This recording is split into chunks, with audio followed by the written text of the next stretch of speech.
GST వంటి దాదాపు 7,000 సంస్కరణలతో భారత్ను పెట్టుబడుల అనుకూల దేశంగా మార్చామని ప్రధాని నరేంద్ర మోదీ స్పష్టం చేశారు. భారత్ అమలు చేయబోయే జీఎస్టీ అమెరికా బిజినెస్ స్కూల్స్లో ఓ పాఠ్యాంశం అవుతుందని ప్రముఖ కంపెనీల సీఈఓల సమావేశంలో అభిప్రాయపడ్డారు. జీఎస్టీ అమలుపై ఉత్కంఠగా ఉన్నామన్న వ్యాపారవేత్తలు దీర్ఘకాలంలో ప్రయోజనాలు ఉంటాయని విశ్లేషించారు.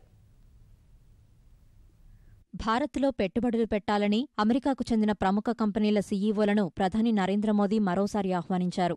అమెరికా పర్యటనలో భాగంగా Google, Cisco, Amazon, Adobe, Mastercard, Walmart వంటి ప్రముఖ సంస్థల సీఈఓలతో రౌండ్ టేబుల్ సమావేశం నిర్వహించిన ప్రధాని 3 ఏళ్ల ఎన్డీఏ పాలనా విధానాలు, భవిష్యత్ లక్ష్యాలను వివరించారు. ప్రపంచమంతా భారత్ వైపు చూస్తోందన్న మోదీ పెట్టుబడులకు గమ్యస్థానంగా ఉన్నామని చెప్పారు.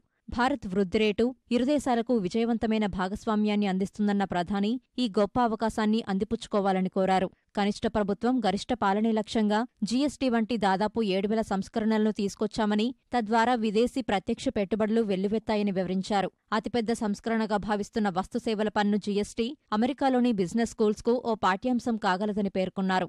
I think the Prime Minister was looking for insights into how India can attract more foreign investment. And I think there were many good ideas discussed. But I think everyone is excited to invest more in India, and I'm excited at what we all can do together. We're all looking forward to the July 1st rollout. I know it's been a very difficult thing to do, so I'm excited to see it happen. Shows that you can achieve reform by pushing hard for it. I believe that GST is a game-changing reform. It is not just a tax reform, it's absolutely a new way of doing business, which will remove a lot of barriers which exist in the country and will eventually help in bringing down the prices of essential commodities. So I truly believe that the efforts that are being put in by the government and all the stakeholders will be very good for the country in the long term. గంటకు పైగా సాగిన సమావేశంలో పాల్గొన్న సీఈఓల ఆకాంక్షలను ప్రధాని శ్రద్ధగా విన్నారని విదేశాంగ శాఖ అధికార ప్రతినిధి గోపాల్ బాగ్లే తెలిపారు.